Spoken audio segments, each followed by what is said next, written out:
الحمد لله وكفى والصلاة والسلام على رسوله المصطفى وعلى آله أهل التقوى. قدرمندو محترمو ورونو او پتمندو خويندو، نن تر تاسې یو داسې استغفار رسوم چې هغه ډیر لوړ فضایل لري. رسول اکرم صلی الله علیه و آله وسلم فرمایلی دی، دا بخاری شریف حدیث دی: من قالها من النهار موقنا بها، چا که دغه استغفار د ورځې ووایي او پر دې باندې یقین و چې الله تعالی به ماته د دې په سبب باندې مغفرت وکړي، فمات من یومه قبل ان یمسی فهو من اهل الجنه، او دی هم په دغه ورځ کې وفات سی، له دنیا سترګې پټې کړي، د مخه تر دې چې لا شپه نه وي ورباندې راغلی، الله تعالی به دی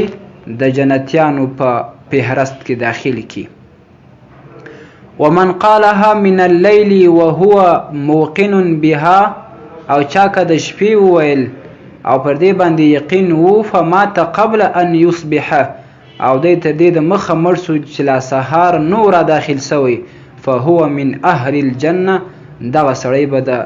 جنتیانو څخه به وي، الله تعالی به یې جنت ته داخل کړي. په بعضو روایاتو کې داسې هم ورسره راغلی دي چې که څوک دغه استغفار ووایي، د نسائی شریف روایت دی چې الا وجبت له الجنه، واجب به سي د دفاره جنت څوک که دغه استغفار ووایي. معززو راځئ دغه استغفار خپل ورد وګرځوو، سهار او ماښام په ښه نیت او په ښه اخلاص باندې ووایو. د بخاري شریف روایت دی چې دغه استغفار یې راخیستی دی په رقم 6306 کې، چې و دې ته سید الاستغفار هم ویل کیږي. هغه دا دی تاسې در سره یاد کئ یا یې هم در سره ولیکئ، هر ماښام او هر سهار یې 3 ځله یا هم 2 واره وایاست چې بیا مو یاد سي، نو دا به ستاسې دپاره لویه کامیابي وي. اللهم انت ربي لا اله الا انت خلقتني وانا عبدك وانا على عهدك ووعدك ما استطعت اعوذ بك من شر ما صنعت ابوء لك بنعمتك علي وابوء لك بذنبي فاغفر لي فانه لا يغفر الذنوب الا انت. دغه استغفار شریف دی. په فتح الباری شریف کې ابن حجر رحمت الله تعالی علیه یو څو مختصر شرایط بیان کړي دي چې دغه شخص به په ښه نیت باندې وایي او ښه د زړه په حضور باندې ښه توجه باندې بیا وایي، په ښه عاجزي باندې او په ښه ادب باندې بیا وایي،